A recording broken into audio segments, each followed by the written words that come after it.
क्या आप भी पैटर्न बॉल्डनेस के शिकार हैं और आप सोचते हैं कि हाई टेस्टोस्टेरोन ही आपके हेयर लॉस का कारण है? तो इस वीडियो को एंड तक ज़रूर देखिएगा। इसमें हम चर्चा करेंगे कि टेस्टोस्टेरोन और हेयर लॉस का आपस में क्या कनेक्शन होता है। क्या हाई टेस्टोस्टेरोन ही हेयर लॉस के लिए रिस्पॉन्सिबल है? इस वीडियो में जानेंगे। पैटर्न बॉल्डनेस मेल और फीमेल दोनों में होती है। तो मेल्स में पैटर्न साइड से बाल जाते हैं और टॉप ऑफ द हेड से, और फीमेल्स में मांग वाला एरिया और टेम्पल्स ज़्यादा अफेक्टेड होते हैं। मेल पैटर्न बॉल्डनेस बहुत हाई 80% पॉपुलेशन को अफेक्ट करता है।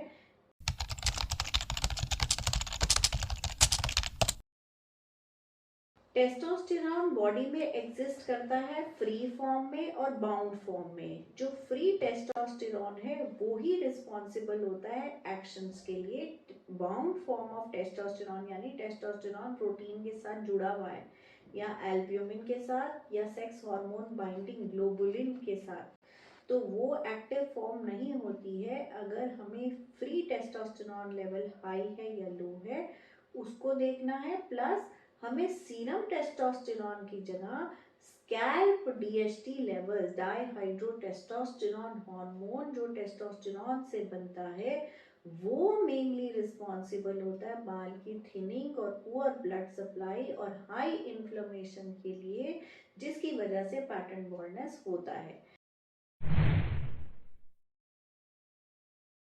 तो क्या टेस्टोस्टेरॉन का ब्लड में एस्टिमेट करना हमारे लिए ज़रूरी है? नहीं। आंसर है नहीं। ना ही सीरम टेस्टोस्टेरॉन ना ही सीरम डाईहाइड्रोटेस्टोस्टेरॉन एस्टिमेशन से हमें बॉल्डनेस की प्रोग्रेशन या ग्रेड का कुछ पता चलता है।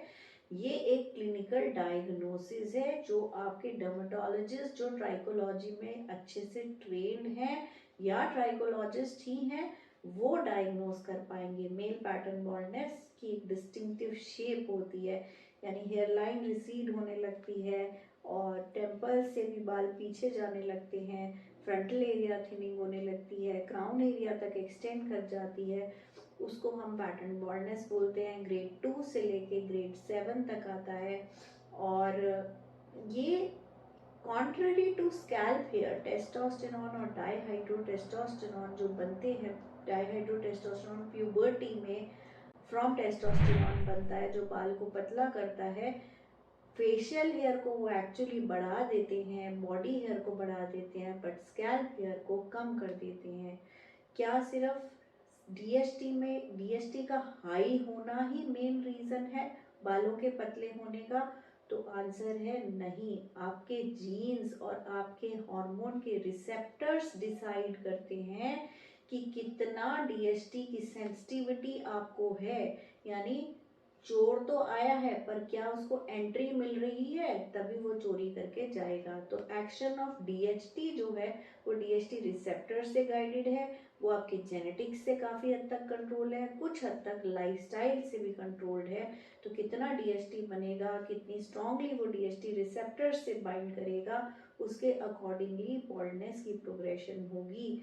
तो ये कॉमनली लोग पूछते हैं कि मेरी दाढ़ी के बाल तो कम नहीं हुए, या बॉडी के हेयर तो बहुत हेयरी हैं पर मेरे सर के बाल क्यों कम हो रहे हैं? तो ये आंसर हमें वहाँ से मिल जाता है। डाईहाइड्रोटेस्टोस्टेरॉन जो मेन कल्प्रिट है वो ही मेल पैटर्न बॉल्डनेस का मेन रीज़न रहता है। तो इस तथ्य में कहाँ तक सच्चाई है कि जो लोगों को पैटर्न बॉल्डनेस होता है उनका टेस्टोस्टेरॉन लेवल हाई है?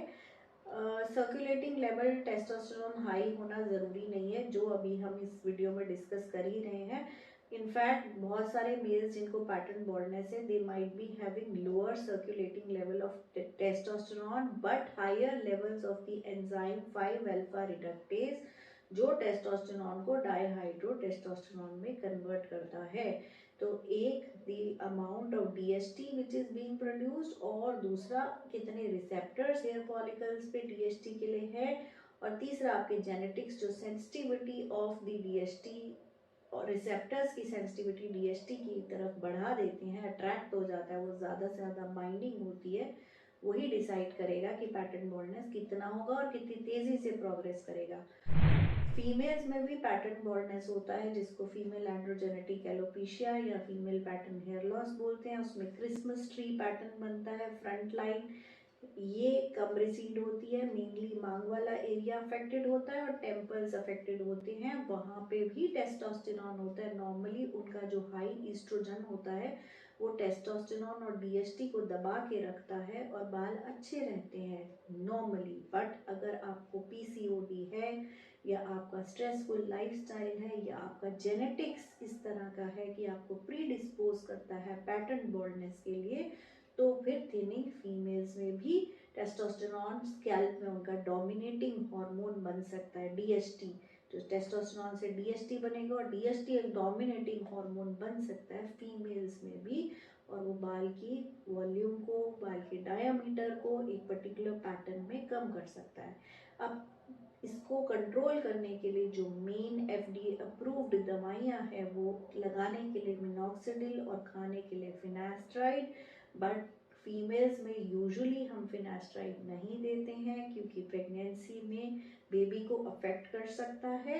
ऑफ कोर्स ये डर्मेटोलॉजिस्ट पेशेंट के साथ डिस्कस करके उसके प्रॉस एंड कॉन्स, कब देना चाहिए कब नहीं, कितनी डोज पे, ये डिस्कशन की जा सकती है।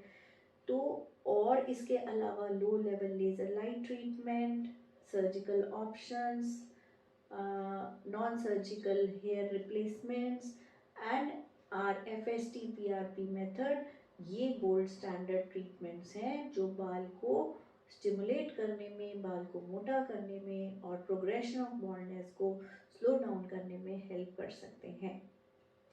I hope you enjoyed watching this video and please like the channel, subscribe to the channel, and thank you for watching this